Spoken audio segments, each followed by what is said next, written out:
Good morning, I'm Diane Macedo. Thanks for streaming with us. In today's update, unemployment claims dropped by 9,000 last week to 376,000, just slightly higher than expectations.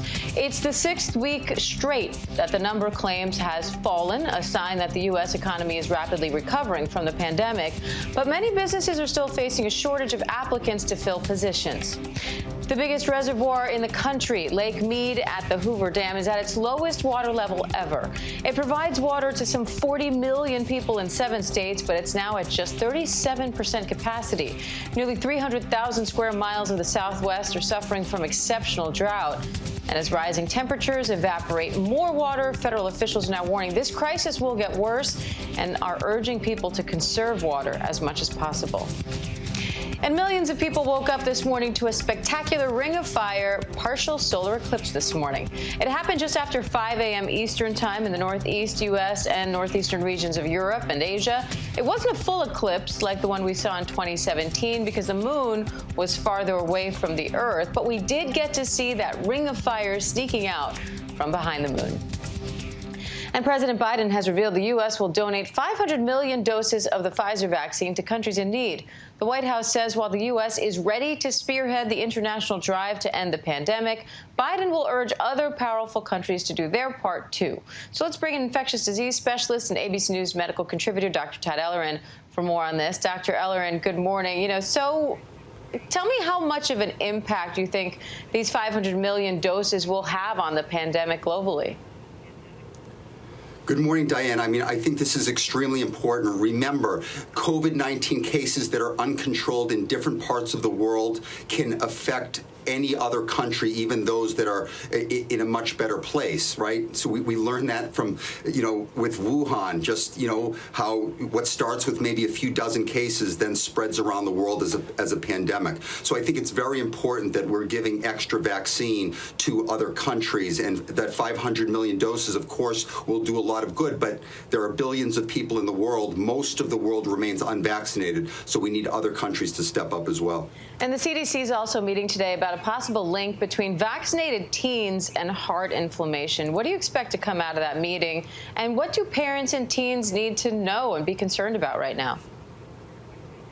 Right. Well, I think the important thing is that we're keeping our eye on this. We know one thing. This is rare. And so far, it's not clear that the vaccines cause this heart inflammation or what we call myocarditis, because viruses are in the background as well. And when the CDC last gave us information, they said that the risk of getting heart inflammation after the vaccine was no higher than in the general population of kids who had not been vaccinated. I think that's important. With that said, one thing that I think is interesting is that it looks like this tends to be more common in boys than girls and more common after the second dose than the first dose. So I think it is something we have to keep our eye on. But in the end, most important take-home message, the risk of heart inflammation after COVID-19 is much, much higher than the risk after vaccine, if there is even any risk.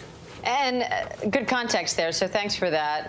I also wanted to ask you about this FDA advisory committee. They just kicked off a meeting to discuss giving the COVID vaccine to kids 5 and up. So what will they be looking for before they sign off on emergency use authorization? Right. So remember something. As we get younger in age, we're more resistant to the virus, so there's less infections, and let's face it, these kids do very well. So the key is the FDA is going to look at this with a lens of safety first. The other thing that we have to keep in mind is that cases are going down significantly, and because of that, in the end, it's maybe hard to prove effectiveness. So what the FDA will do is what's called immunobridging. It means if they show that the kids develop an immune response that's as robust as older kids or young adults, then they will give approval just based on that, as long as it's safe. All right, Dr. Todd Ellerin, always great to have you here to explain these things to us. Thank you. Take care, Diane. You too. And President Biden is making his debut on the world stage. We're seeing new images of the president and first lady meeting with Prime Minister Boris Johnson and his new wife in Cornwall, England. The two leaders sat down moments ago for the first time as Biden aims to reaffirm the special relationship between the U.S. and the U.K. And our correspondent Rachel Scott is traveling with the president. Rachel, good morning. Do we know what they discussed in this meeting? They didn't take any questions from reporters, but we saw them look over some documents there, the new Atlantic Charter that they were discussing, really going back to this agreement that was made right after World War II. And today is a renewing of that, renewing and emphasizing the partnership, the alliance between these two countries. We know that the UK is our closest ally. So today, we know behind closed doors, they're going to be talking about the pandemic. They're going to be talking about climate change, and also going to be talking about how to get travel back open between the United States and the UK. It's been about 15 months since travel has been essentially brought to a standstill. This is the first time that President Biden is meeting Boris Johnson, the two coming face to face today, and it's been more than 400 days since a U.S. president has been on foreign soil. So he's kicking off this trip, and we're going to expect a lot of messaging from the president that America is back and that America is bouncing back from the pandemic, Diane. And he's speaking at 1:15 p.m. Eastern today. What do you think we'll hear from him then?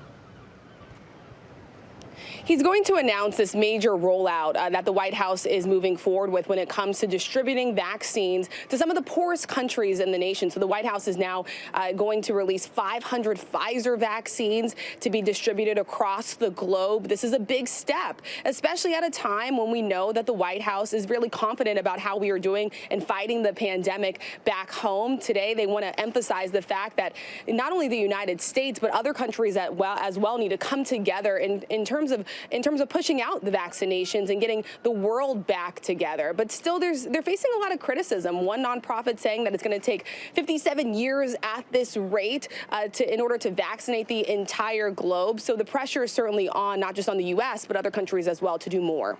And Rachel, Biden's also meeting with G7 leaders tomorrow. He's attending a NATO summit in Belgium, and then he meets face-to-face with Vladimir Putin next week. Is he trying to build a momentum of sort before he goes to that meeting with Putin? You know, I think so. I think a lot of the conversations with allies of certainly this is going to come up, the discussion about President Putin, the two coming face to face, not their first time meeting, of course. They met back when he was vice president. He then told him they didn't have any soul, not mincing any words there.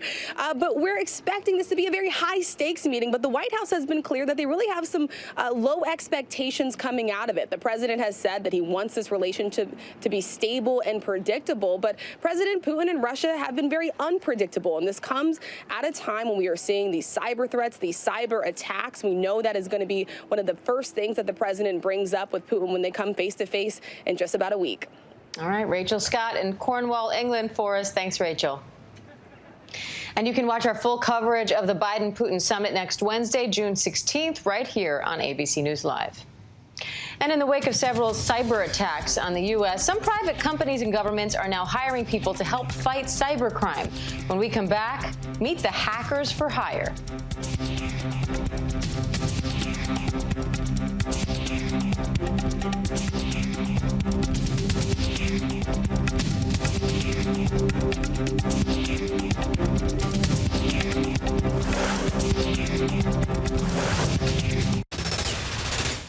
Welcome back. Companies are taking steps to prevent ransomware attacks, hiring hackers to test their system security in hopes of preventing future cyber attacks. It comes after recent attacks on the Colonial Pipeline and at JBS, the world's largest meat processor. ABC News Chief Justice Correspondent Pierre Thomas is tracking the latest on how good hackers are taking on bad hackers. So we just kicked the device off the Wi-Fi. From that, we might be able to get a password to get on their Wi-Fi network. Brian Hallbach and Jonathan Studebaker are cyber mercenaries, hackers for hire, known as a red team. Good guys hired by private companies and governments to hack them before the bad guys get the chance. Ransomware alone, our economy has suffered more than $350 million in ransomware payments this year. May 7th, Colonial Pipeline, the largest fuel conduit in the U.S., discovers they can no longer access critical data. It's called ransomware, and it's used as a weapon all over the world by underground cyber cartels, illegal hackers breaching into systems. There are two types of companies out there, those that know that they've been hacked and those that don't yet know.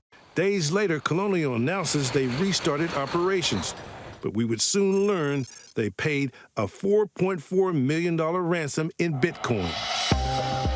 Red teaming has become a key tool in the global fight against cybercrime, which is now estimated to cost the world economy nearly $1 trillion in damages. All right, shall we see what we got? Yeah. 3, 2, 1. The Red team's client catches them, but Brian and John push forward, making their way through their network, implanting this device called a Raspberry Pi.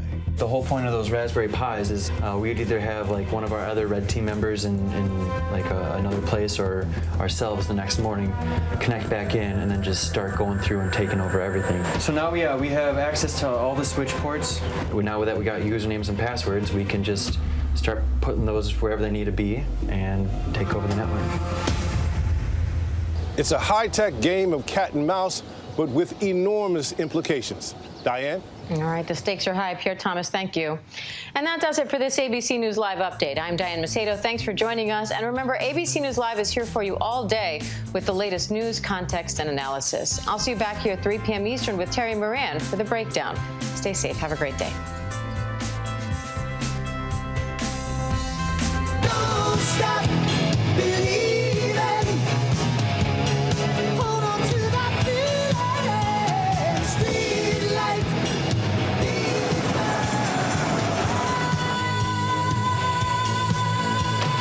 Don't stop.